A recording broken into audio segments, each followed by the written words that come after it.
So right now, the largest profit pool in India, which is growing also, is that of banks, financial services, and second is the IT.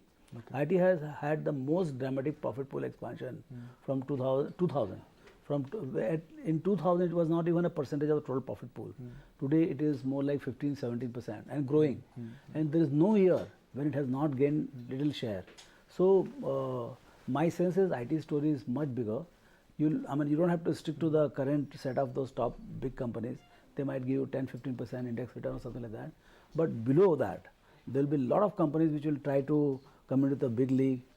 So there will be mid-sized companies which will, because their economics still remain great. And then you have the new set of kind of small companies which are coming up, product companies, AI companies, and so there will be specialized services companies which will be coming up, where the cost structure is in India and the clients are all in US and Europe.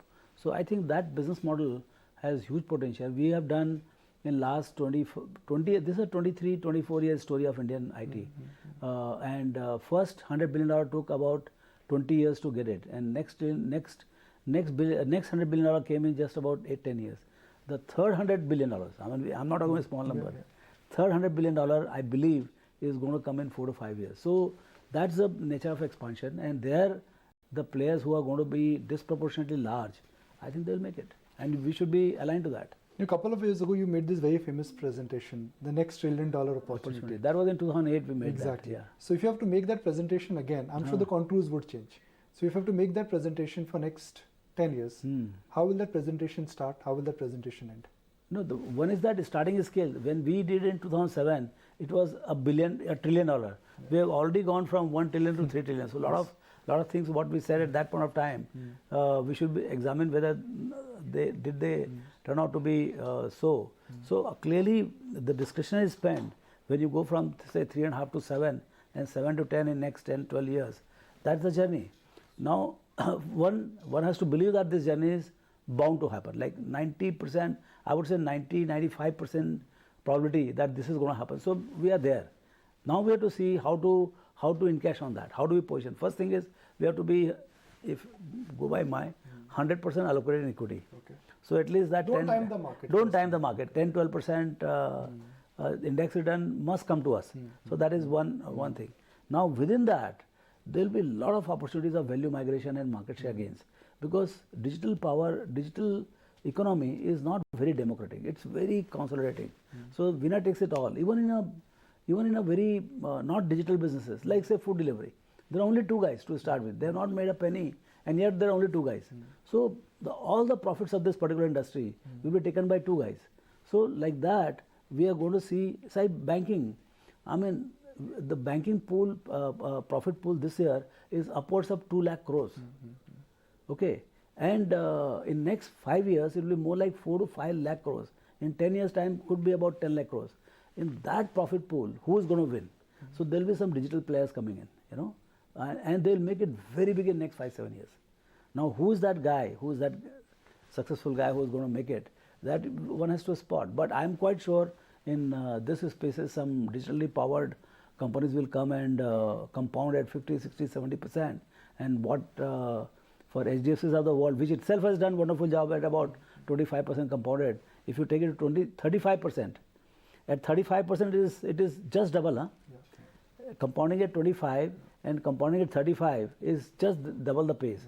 So if you can get something at 35% compounded in 10 years, you can do wonders. There's a class of 21. We're using this term called class of 21 companies which went public between 2021 and 2022. Some of them will definitely make it. You think some of them could make it big? Sure, because that hype is busted now. There's no more hype. Last year, we were in November, December last year, there was a lot of hype, crazy kind of valuation. And so those things are gone. 60-70% corrections happened now. Can it correct another 22%? That you cannot take it away. But now the promoters have also come to the senses. They also want to make profit. They want to make profit very quickly. And in any case, they want to make large profits. So some of them will be very successful. And some of the companies are very unique. There are no Me Too companies in that particular segment. So I think if there is a profit pool, if the consumer behavior has changed in some of the companies, clearly digital empowered companies are the companies where you can see few 1 lakh crore, 5 lakh crores companies coming in very quickly. I mean, if at all it has to happen, it will happen very fast. Otherwise, they'll just fall by the wayside. When Zomato went public, you went on record and you said, look, you're not betting big, but you are open to exploring how this business is evolving. Has Zomato, any other business, any other companies where you invested in, have those businesses evolved as per your expectations? See, this has been very dramatic. Last 1.5 years has been very dramatic from the, I mean, we are in listed space, so we cannot not take notice of what is happening to the stocks. So having seen that, but we are meeting all of them now. Again, we are meeting and we are trying to figure out where path to profits or size of the profit is going to be, and the current market cap, does it have some connection? Can we see light of the day in what they are saying that we are going to make 1,000 crores profit in next 3 years, 4 years? But they are saying so, but can we get confidence on that? So I think work is on. Let's see where exactly we put the bet. But the way to go about is put a small bets now, and a lot of things will go wrong, but don't leave it. Some of them will become very large. And out of 3 bets, even if one is right, you got a next one has to be right. One has to be right. I think because it's going to be rocket. Which one according to you? I don't know. I don't have name. I don't have names on this. Okay. There's one more quote from Buffett's letter. You have to keep on learning if you want to become a great investor. When the world changes, you must change. You must change. Yes. This is coming from Warren Buffett, who says, look, I'm going to be sitting to my style of investment. I'm not bought Microsoft, but I bought Apple when my view changed. How would you like to apply this in your investment style? We have not been, kind of a guy who says that, I mean, I have a dogmatic view of this way only. I have not quoted. We are flexible. I mean, we have, like in 2000, the tech, I mean, I made maximum money in tech, but he avoided tech at that point of time. In fact, I learned when to sell tech while in Omaha itself. So Infosys, TCS, and Mastech and all, we made tons of money. I mean, it went like berserk in 97 to 2000. I think stocks went 20x, 30x in just 2 to 3 years. So clearly that was the time we made a lot of money. I mean, we could understand the power of value migration in India in tech sector. And I think that migration is on. Now migration will move from the services company to specialized services. So we have to figure out where is that opportunity. And that itself will, see, now I think we have done a lot of local companies. Now time is coming in technology in some field will give birth to some global companies, global businesses, because internet is all over. So can we come out with a company which will take care of consumer needs all over the world? So yes, those opportunities are there.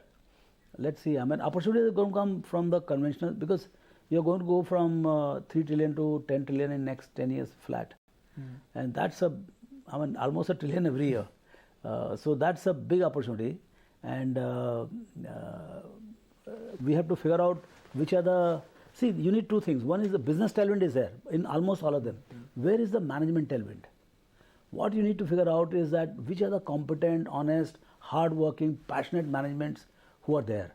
And that, not necessarily that they are very expensive. It is for you to go and meet all those managements and figure out here is something which is very different from other managements.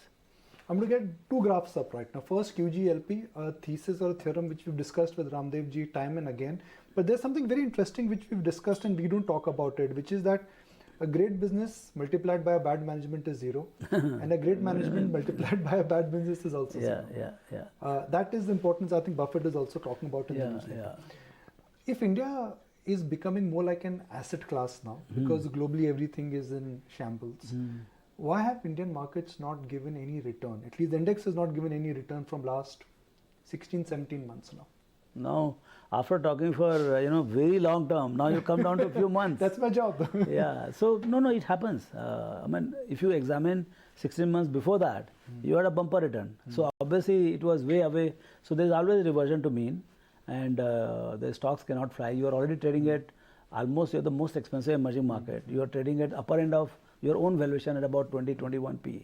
So once the earnings growth pick up, nothing is going to stop, I'm telling you. Once, for some reason, the earnings in this quarter you might have seen, except for financials, everything else was, you had the top line of 15-20%, but bottom line was flat or negative, because the margin compression is very high. Inflationary pressure on the cost side is not able to pass it on. So I think something will change. Maybe companies will be able to price it as we go forward. Inflationary pressure goes down all over the world, so we are able to pass on and say, like you see the commodity companies, they had bumper profits last year. Now their profits are subdued. So I think the user of the commodity, I hope, will be able to price it and pass on to the consumers and improve their margins. So I don't know what dynamics will work, but right now, as we look at things, I think Q4 results are also not going to be very different than Q3. So margin, once the earnings explosion come, see we have about 825, 830 rupees EPS for Nifty, TTL, and that valuation is about 17,000. So about 20 times. That's trailing. I always look at trailing because that's the only truth. That's in the price. Rest all is estimated and can go haywire. Now next year, our guys are still at 950, but I don't think market is expecting 950 because if it is 950 or say closer to 960, 970, then market would have been far more buoyant. So as the market gets confidence on next year's earnings growth, I think market will. I don't think it is going to wait whether if I sell, they buy, market will just blast. India's 75-year history, you see, it has been slowly, steadily like an elephant. It has been moving up. Okay, with all the challenges, they have just kept on moving. Kabhi 4%, kabhi 6%, kabhi 8%, 9% also we touched. But on the whole, we have been doing well, and markets have also kept track. Now, the country which has the longest, I think one of the longest compounded past. Now, my sense is we are going to have next 25 years of compounded future.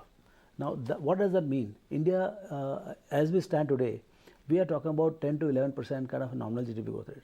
Because ultimately on a 270, 280 lakh crores GDP, we are talking about almost 30 lakh crores, 28, 29 lakh crores of additional GDP this year.